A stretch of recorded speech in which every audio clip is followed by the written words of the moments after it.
के आधार पर उनका वर्गीकरण किया है।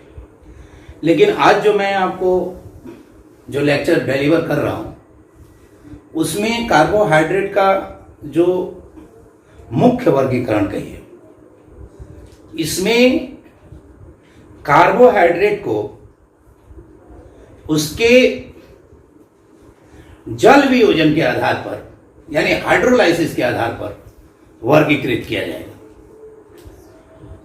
अर्थात यह हुआ कि किसी भी कार्बोहाइड्रेट को यदि मैं अम्लीय माध्यम में जल के साथ अभिक्रिया करता हूं तो वह कितने सरलतम रूपों में टूट सकता है, इस आधार पर आज हम कार्बोहाइड्रेट का वर्गीकरण करेंगे। कहने का मतलब यह है कि मान लिया जाए कि कोई कार्बोहाइड्रेट, जैसे मान लिया जाए आपका माल्टोज है, माल्टोज को यदि मैं जल के साथ अभिक्रिया कराता हूं तो यह क्या टूट पाता है, और टूटता है तो कितने सरलतम अणुओं को निर्मित करता है। इस बात को हम अपने वर्गीकरण का आधार बनाएंगे कि मान लीजिए कि कोई कार्बोहाइड्रेट टूटेगा, कोई नहीं टूटेगा, टूटेगा तो कितना टूटेगा, इसके आधार पर अगर हम लोग करते हैं तो उसे हम जल वियोजन के आधार पर कार्बोहाइड्रेट का वर्गीकरण कहते हैं। यानी जल वियोजन या अपघटन भी लिख सकते हैं।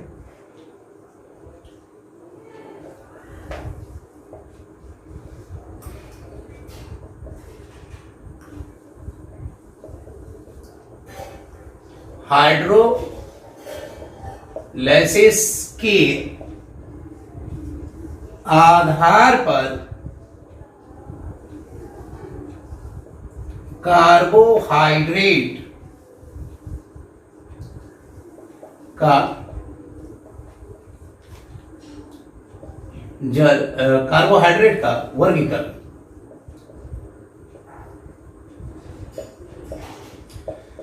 इसके आधार पे यदि मैं कार्बोहाइड्रेट को वर्गीकृत करता हूं तो 3 प्रकार से वर्गीकृत किया जाता है। पहला होता है मोनोसैकेराइड, दूसरा होता है क्या बोलिए, ओलिगोसैकेराइड, ओलिगोसैकेराइड,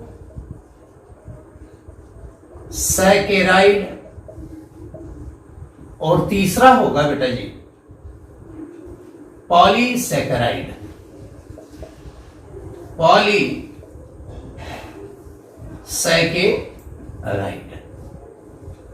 अब देखिए, एक होता है मोनोसैकेराइड, एक होता है ओलिगोसैकेराइड और एक होता है पॉलीसैकेराइड।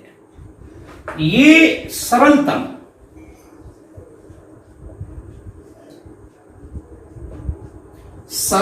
संरचना है कार्बोहाइड्रेट का,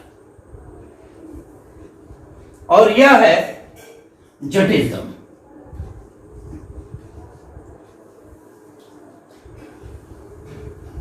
यानी ये मोस्ट कॉम्प्लेक्स, सबसे अधिक जटिल संरचना ये होगा और सबसे सरल संरचना ये होगा। ये आपका कार्बोहाइड्रेट का वर्गीकरण है। सबसे पहले हम लोग इसमें मोनोसैकेराइड लेंगे।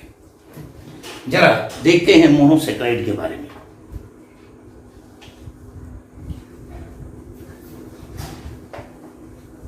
देखिए, मोनोसैकेराइड में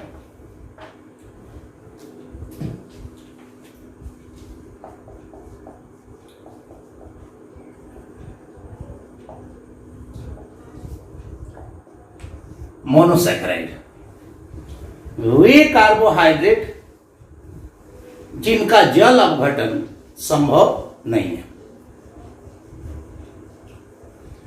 इन्हें अपघटित करके और सरलतम इकाइयों में तब्दील नहीं किया जा सकता है। यह सबसे सरलतम कार्बोहाइड्रेट होते हैं। ये जो होते हैं इन्हें और अधिक सरलतम इकाइयों में वर्गीकृत नहीं किया जा सकता।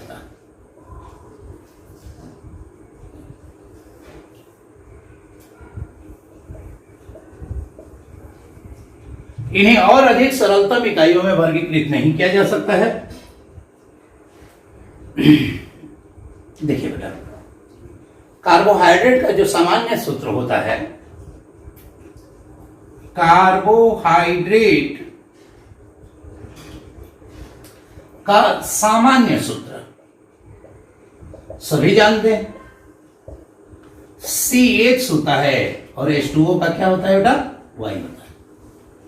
बेटा जी, इसके लिए मोनोसेक्राइड के लिए H बराबर Y होता है, माने जहां H और Y का मान बराबर होता है, और इसको हम n अगर मान लेते हैं, दोनों का मान बराबर, तो ये क्लियर है कि n का मान जो होगा 3 से 7 के बीच होगा।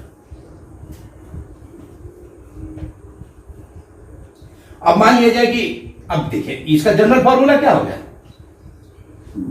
CnH2O का n, या फिर हम ऐसे भी लिख सकते हैं CH2O का n। अगर 3 रखते हैं, मान लीजिए n बराबर 3 रखते हैं, तो CH2O का 3, अब 3 से अंदर मल्टीप्लाई करेगा तो क्या हो जाएगा? C3, 3 टू 3 2 6, यानी H6। अब देखिए 3 है तो इसे ट्राइओस कहेंगे। क्या कहेंगे? ट्राइओस।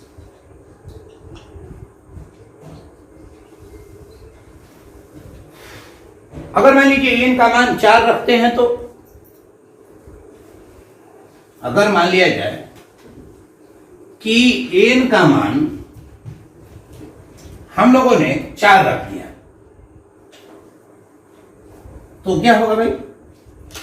अगर मान लिया जाए कि n का मान 4 रख दिया,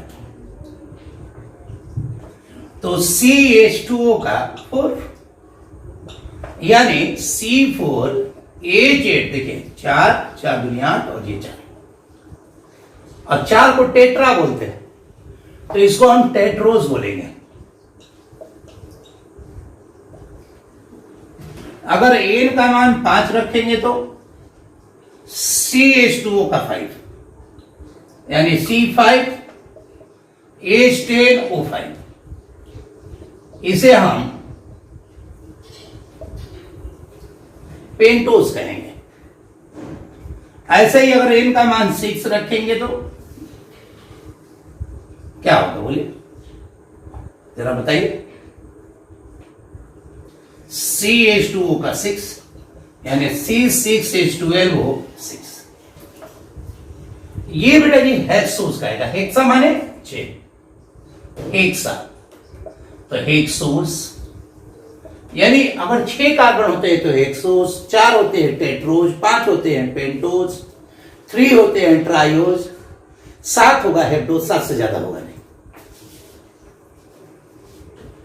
तो इस प्रकार अगर हम देखते हैं तो कुल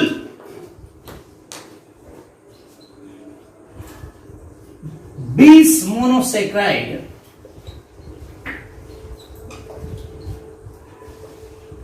प्रकृति में पाए जाते हैं।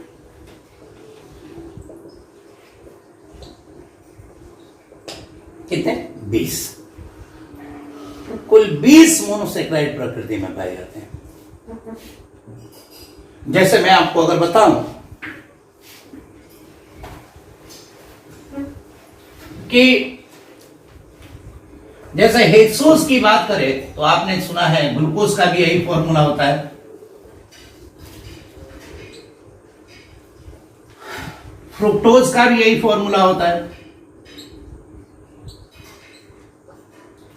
मैनोज का भी यही फॉर्मूला होता है, गैलेक्टोज का भी यही फॉर्मूला होता है।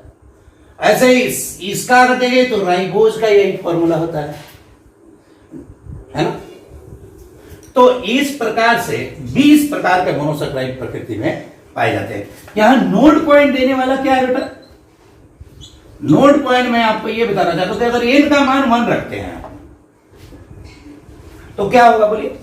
CnH2O का CH2O का 1, तो ये हो जाएगा CH2O। अगर इसको सिस्टमैटिक लगाएंगे बेटा तो HCHO होगा, देखिए HCH2O। बेटा ये फॉर्मूला तो है कार्बोहाइड्रेट का, परंतु ये कार्बोहाइड्रेट नहीं है, ये है फॉर्मेल्डिहाइड, एक एल्डिहाइड ग्रुप है, फॉर्मेल्डिहाइड। इसी प्रकार यदि मैं 2 भी रखता हूं तो C2H4O2 यानी CH3COH है, इसे हम एसिटिक अम्ल कहते हैं। क्या कहते हैं बेटा? ये भी एक कार्बोहाइड्रेट नहीं है। तो देखिए 3 बात ध्यान देने वाली है इसमें कि C1 के लिए कार्बोहाइड्रेट की कोई संभावना नहीं है। अगर वो फॉर्मूला बनाते हैं मोनोसेक्राइड में तो वो आपका फॉर्मेल्डिहाइड होता है। C2 के लिए अगर मोनोसेक्राइड का फॉर्मूला तैयार करते हैं तो उसके लिए वो एसिटिक अम्ल बन जाता है। ये दोनों कार्बोहाइड्रेट नहीं है। C3 से शुरू होता है कार्बोहाइड्रेट, फॉर्मूला वही, C जितना रहेगा मतलब जितना X है उतना ही Y है, तो CH2O का फुल N मोनोसेक्राइड के लिए। तो इस प्रकार से मोनोसेक्राइड के बारे में हम लोगों ने जाना। पहली बात जाना कि मोनोसेक्राइड में कोई इसको आगे या फर्दर इसका हाइड्रोलाइसिस नहीं होता। नंबर 1, यह सरलतम कार्बोहाइड्रेट की संरचना है या इकाई है। इसमें सामान्य सूत्र CHH2OY में X और Y का मान एक समान होता है, और इसे अगर हम N मान ले तो यह 3 से लेकर 7 के बीच में एग्जिस्ट करता है। अब हम लोग ओलिगोसेक्राइड की ओर चलेंगे। देखिए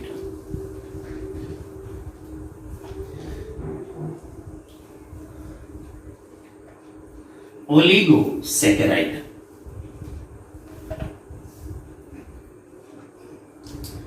ओलिगो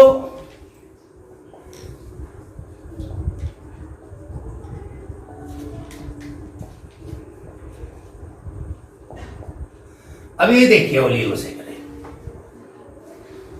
वे कार्बोहाइड्रेट जो जल वियोजन के पश्चात, जो जल अपघटन द्वारा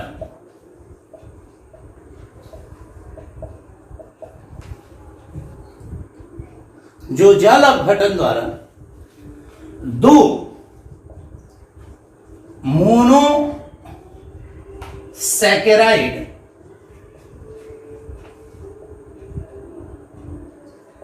या 2 सरल इकाइयों में टूट जाते हैं,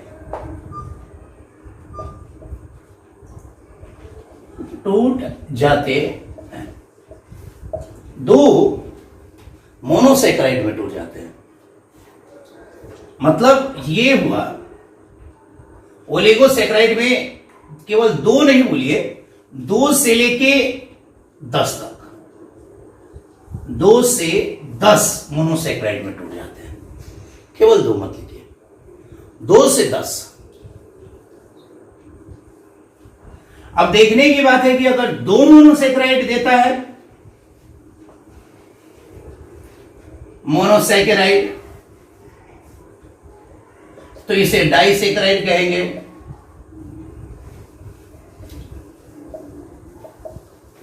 अगर ये 3 देता है तो ट्राइसैकेराइड कहेंगे।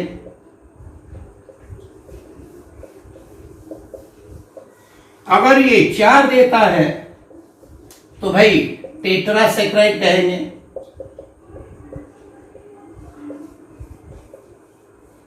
अगर ये 5 देता है, बोलिए, तो क्या कहेंगे? पेंटा 6 देगा तो हेक्सा, 7 देगा तो हेप्टा सेक्राइड, 8 देगा तो ऑक्टा, नोना और डेका सेक्राइड। यानी ओलिगोसेक्राइड वे कार्बोहाइड्रेट होते हैं जो जल अपघटन द्वारा 2 से लेके 10 मोनोसेक्राइड का निर्माण करते हैं। अब देखिए इसमें जो महत्वपूर्ण चीज है उस चीज को जरा सा देखा जाए। ओलिगोसेक्राइड जो है अपने पास, वो देखिए ये 2 से 10 मोनोसेक्राइड देता है।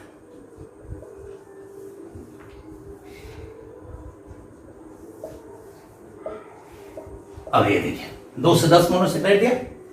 अब मान लीजिए कि पहला अगर मैं मोनोसेक्राइड देखिए तो डाइसेक्राइड हुआ, डाइसेक्राइड। बेटा जी थोड़ा सा यहां पे ध्यान दीजिए आप लोग। अब देखिए सामान्य सूत्र कार्बोहाइड्रेट का क्या होता है? सामान्य सूत्र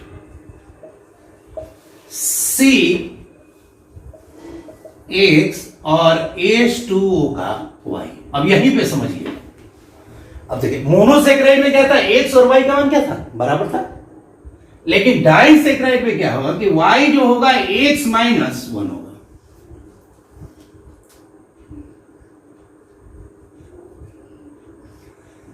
मतलब ये कि अगर मैं C12 लेता हूं,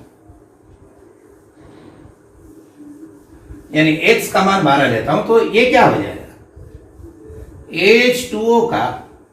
अब देखिए Y का मान, यहां Y आना चाहिए, X का मान मैंने 12 लिया है, तो Y का मान जो लेना है वो 1 से 1 कम लेना है, तो 12 से 1 कम क्या होगा, यानी ये हो जाएगा C12, 11 गुना 22 O11, ये होगा डाइसेक्राइड। ये एक डाइसेक्राइड का फॉर्मूला है। मान लीजिए कि कोई कहे कि मेरे को सर 15 कार्बन का डाइसेक्राइड का सूत्र बनाइए।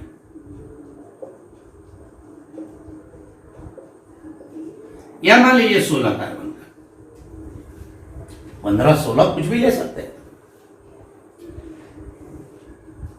अब देखिए तो C का मान अगर मैं 16 रखता हूं तो H2O क्या होगा, 16 से 1 कम, क्योंकि Y का मान 1 से 1 कम रखना है। तो यानी ये हो जाएगा 15, तो क्या हो जाएगा ये C 16 कितना हो गया, 15 दूना 30 और O 15। ये भी एक डाइसेक्राइड है। इसके बहुत सारे उदाहरण हैं, खासकर इस फॉर्मूले के लिए आपके पास सुक्रोज, लैक्टोज, माल्टोज, ये सब डाइसेक्राइड के उदाहरण। अगर मान लीजिए कि ट्राइसेक्राइड होता तो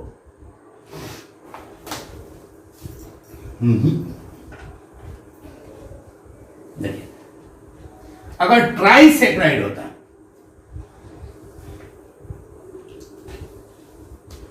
ट्राई, अब ट्राइसेक्राइड में क्या होता कि जो ये आपका CH H2O Y है ना, तो Y का मान 1 से 2 कम।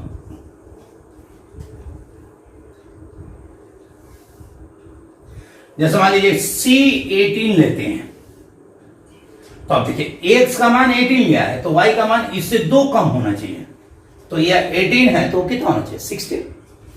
यानी ये हो जाएगा H2O का 16। तो कितना हो गया बेटा, C18, H 32 और O 16। ये ट्राइसेक्राइड है, ये रैफिनोज है।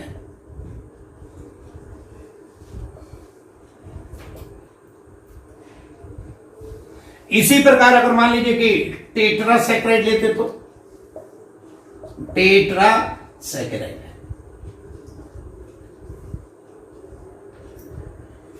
तो यहां पे y का मान जो होगा 1 से 3 कम होगा। देखिए एक चीज ध्यान दे रहे हैं बेटा, मोनो में दोनों बराबर, डाई में 1 कम, ट्राई में 2 कम, टेट्रा में 3 कम, पेंटा में 4 कम, ओक्टा में कितना होगा? 7 कम होगा। मतलब जो सेक्राइड हो उसमें जो y और x के बीच का डिफरेंस होगा उससे 1 कम होगा। अगर हेक्सा है तो y और x के बीच में 5 का डिफरेंस होगा। अगर टेट्रा है तो कितने का कम होगा? टेट्रा माने 4 तो 3 का कम ही होगा। तो फॉर्मूला क्या होगा? मान लीजिए कि C24 लेते हैं तो H2 मतलब 24 में 3 का कम यानी 21, तो क्या हो जाएगा?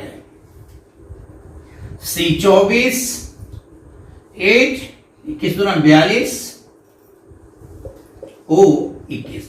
ये स्टैक्यूज है, स्टैक्यूज या स्टैच्यूज भी बोलते हैं इसको। तो इस प्रकार से डाइसेक्राइड की स्थिति बनती है। तो डाइसेक्राइड मतलब ओलिगोसेक्राइड की स्थिति बनती है। इसमें डाई है, ट्राई है, टेट्रा है, पेंटा है, हेक्सा है, हेप्टा है, नोना है, डेका है, तो सारी स्थिति बनती है। अगर मैं अब देखिए बेटा जी, अब मैं फाइनली आता हूं पॉलीसेक्राइड की तरफ। पॉलीसेक्राइड देखिए, पॉलीसेक्राइड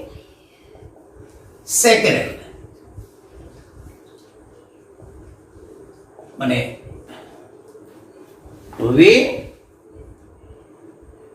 कार्बोहाइड्रेट जो जल अपघटित या जल अपघटन के द्वारा 10 से अधिक मोनोसेक्राइड उत्पन्न करते हैं। माने ये जो होते हैं वे कार्बोहाइड्रेट जो जल अपघटन द्वारा 10 से अधिक मोनोसेकेराइड उत्पन्न करते हैं। अब ये देखिए, इनका उदाहरण बड़ा आसान है। स्टार्च है एक, तो इसे हम लोग मंड कहते हैं। एक है आपका सेल्यूलोज है, ये लकड़ी कागज वगैरह में, सूत वगैरह में पाया जाता है। और एक है ग्लाइकोजन। ग्लाइकोजन को प्राणी स्टार्च कहते हैं, चर्बी। एक डेक्स्ट्रिन भी होता है।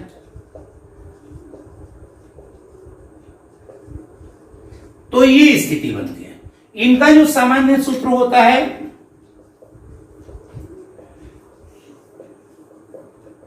C6H10O5 का इन होता है। माने अगर मान लीजिए कि C6H10O5 ये N है, इसमें NH2O को अम्लीय माध्यम में हाइड्रोलाइज किया जाए तो जानते हैं कितना बनेगा? अगर ये 10 रहेगा तो माने 11 रहेगा तो 11 बन जाएगा।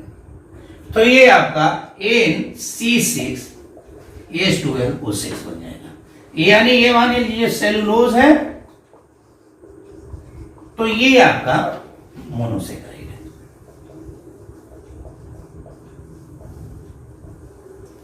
देखिए यहां 10 है और 2 12 और ये 5 और 1 6। जितना ये रहेगा मतलब 12 रहेगा तो 12 लेंगे, 20 रहेगा 20 लेंगे, 100 रहेगा 100 लेंगे, जितना रहेगा उतना ही लेंगे। तो ये आपका पॉलीसेक्राइड है। तो अभी तक के तीनों प्रकारों को जो हम लोगों ने देखा उसमें हम लोगों ने ये देखा कि जो आपका मोनोसेक्राइड हो या ओलिगोसेक्राइड हो या पॉलीसेक्राइड हो, ये सब ही जल हाइड्रोलाइसिस के बाद कोई टूट रहा है, कोई नहीं टूट रहा है। अगर नहीं टूट रहा है तो मोनोसेक्राइड, अगर 2 से 10 तक टूट रहा है, दे रहा है टूटकर, तो ओलिगोसेक्राइड, उससे अधिक दिख रहा है तो पॉलीसेक्राइड। एक बेटा फिर से मैं नोट पॉइंट दूंगा आपको, मतलब 2 ऐसे कार्बोहाइड्रेट हैं जो इसके सामान्य सूत्र का पालन नहीं करते हैं। एक तो है बेटा जी डीऑक्सी राइबोस, ये होता है C5H10O4, ये बेटा जी डीएनए में पाया जाता है।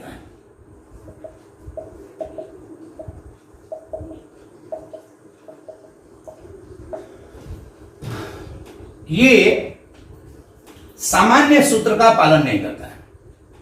कार्बोहाइड्रेट के सामान्य सूत्र का पालन नहीं करता।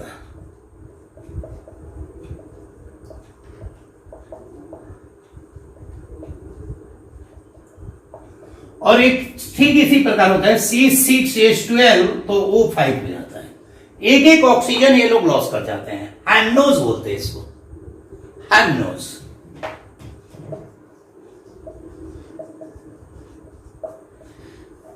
देखिए बेटा, इससे जुड़े हुए कुछ ऑब्जेक्टिव कंस्ट्रक्ट करते हैं, 3 प्रकार के आते हैं और कोई ज्यादा नहीं है, केवल ध्यान देने लायक है। अब तुरंत ही सीख जाएंगे बेटा। देखिए, सबसे पहली चीज,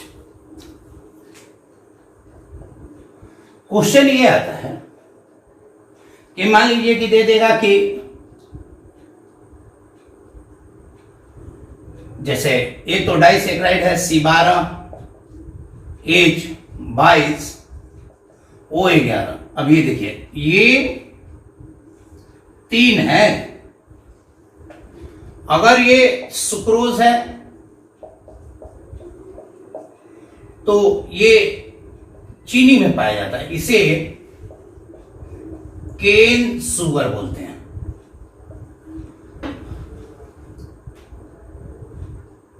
ये टूटेगा तो ग्लूकोज और फ्रुक्टोज देगा। अगर मान लीजिए कि अगर ये अनाज में पाया जाता है, ये चीनी में है, चीनी गन्ना मीठे पदार्थों में, अगर ये अनाजों में पाया जाता है जिसे माल्टोज कहते हैं, यानी इसे मंड शर्करा कहते हैं। अगर इसे लेंगे तो ये ग्लूकोज और ग्लूकोज देगा। और अगर मैं लैक्टोज लूं,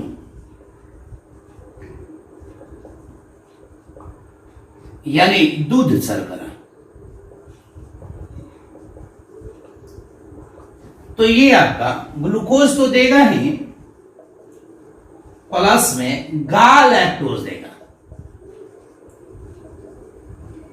ये देखिए, इसी प्रकार ये डाई का है, डाइसैकराइड का। अब इसके लिए क्या होना चाहिए, देखिए C12H22O11। अब ये देखिए, ये x का मान है और ये कितने का, y का मान है। दोनों में कितने का अंतर है,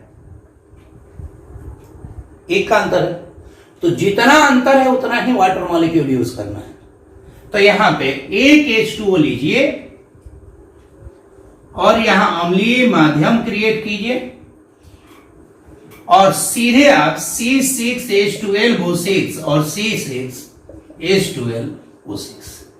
अब कुछ भी हो सकता है, ग्लूकोज भी ये है, गैलेक्टोज का भी यही फॉर्मूला है, फ्रुक्टोज का भी यही फॉर्मूला है। आंतरिक रूप से संरचनाएं विभिन्न हो सकती हैं, उसकी चर्चा आगे के लेक्चर में की जाएगी, लेकिन ये इसकी स्थिति है। ऐसे ही मैं आपको ये बताना चाहता हूं कि अगर मान लीजिए कि ट्राइसेकेराइड होता है, ट्राइसेकेराइड, जैसे C18 लिया था, लिए थे, तो C18 लेंगे, ट्राई है, तो ये X का मान हुआ ना जी, तो Y का मान क्या होगा, ट्राई है 3, तो 2, 1 कम, तो यानी ये H माने 16 होना चाहिए, 18 है तो 16, तो H 32 और वो 16। अब ये देखिए Y का मान है, अब मैं कितना वाटर लूं, तो इन दोनों में कितने का अंतर है, 2 का, तो 2H2 ले लीजिए, 2H2, और फिर इसको अगर एसिडिक हाइड्रोलाइसिस करेंगे तो 3 मोनोसेकेराइड बनेगा, जैसे C6 H12O6, C6 H12O6 और C6 H12O6। अब ये देखिए यहां पे तीनों बन जाएगा, ग्लूकोज भी बनेगा, फ्रुक्टोज भी बनेगा और गैलेक्टोज भी बनेगा, यानी ये ग्लूकोज, फ्रुक्टोज और गैलेक्टोज, और इसका नाम क्या बताया था मैंने, रैफिनोज। इसका नाम क्या बताया था, रैफिनोज। यानी ट्राइसेकेराइड लेंगे तो 2H2O चाहिए। अच्छा, टेट्रा में कितना H2O चाहिए, 3, पेंटा में 4। X और Y के बीच में जितने अंकों का अंतर रहेगा उतना ही वाटर मॉलिक्यूल की आवश्यकता उसके अपचयन के लिए पड़ती है। ये बात। अब चलिए मैं एक और सूत्र आपको बता रहा हूं कि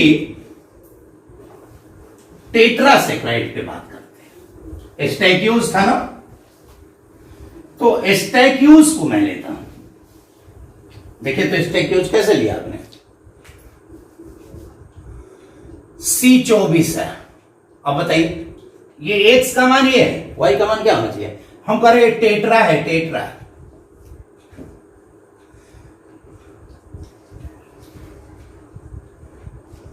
टेट्रासेकेराइड है, टेट्रा मान इससे 1 कम, यानी 3 का अंतर होना चाहिए।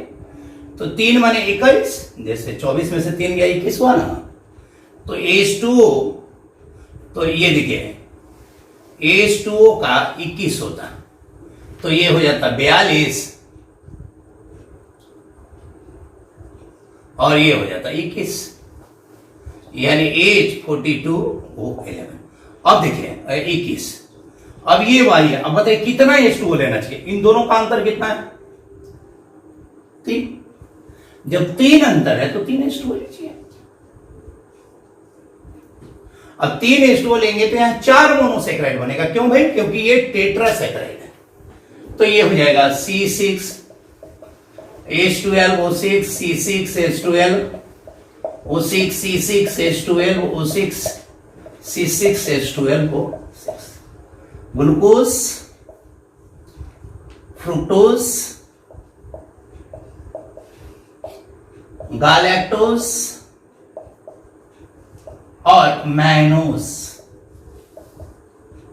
ये देखिए ये 4 बनेगा। इसी प्रकार से अब कोई हमको जैसे क्वेश्चन ये आस्क करता है कि C40 वाला हमको पेंटासेकेराइड बनाइए, C40 हो और पेंटासेकेराइड।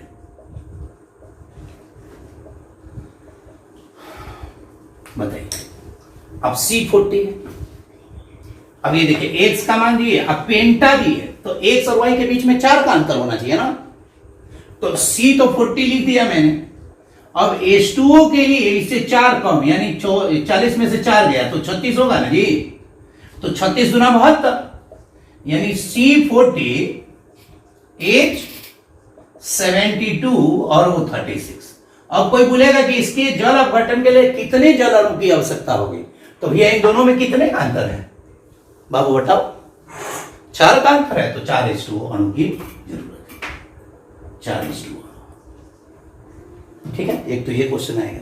कभी कभी ये पूछ देता है कि जैसे मान लीजिए कि C50 H90O45, ये कौन सा सेकेराइड है, बताइए x का मान कितना है बेटा 50, y का मान कितना है बेटा, y का मान है 45। तो अब y बराबर था x माइनस n, तो अब ये देखिए 50, ये हो गया y is equal to 45 is equal to 50 minus n, तो n का मान हो गया 5। अब बताइए 5 का जब अंतर है तो सेक्राइड होगा हेक्सा, एक ज्यादा। भाई जब पेंटा था तो 4 का अंतर था, तो अब 5 का अंतर है तो हेक्सा सेक्राइड। इसी प्रकार के क्वेश्चनों को असेंबल करता है। तो मैंने ये बताया कि ओलिगोसेक्राइड के क्वेश्चंस सारे के सारे ये आपके इस प्रकार से असेंबल किया जाएगा। एक्सटैक्यो सही है, ठीक है। तो आपके पास हो गया मोनोसेक्राइड, ओलिगोसेक्राइड, पॉलीसेक्राइड, ये तीनों के बारे में हम लोगों ने क्वेश्चन यहां पे देखा। मैं 2 चीज और बता देता हूं कि जितने भी आपके ओलिगोसेक्राइड हैं या फिर पॉलीसेक्राइड हैं, ये सारे मतलब आपके पॉलीसेक्राइड तो आपके खासकर अनपचाई होते ही हैं और शर्करा होते हैं। ओलिगोसेक्राइड में कुछ आपका शर्करा होगा और कुछ अपचाई होगा, कुछ अनपचाई होगा, जिसके बारे में चर्चाएं उनके टॉपिक के साथ की जाएंगी। इनको बार बार रिवाइज कीजिए और लगातार देखिए, शेयर कीजिए। Thank you.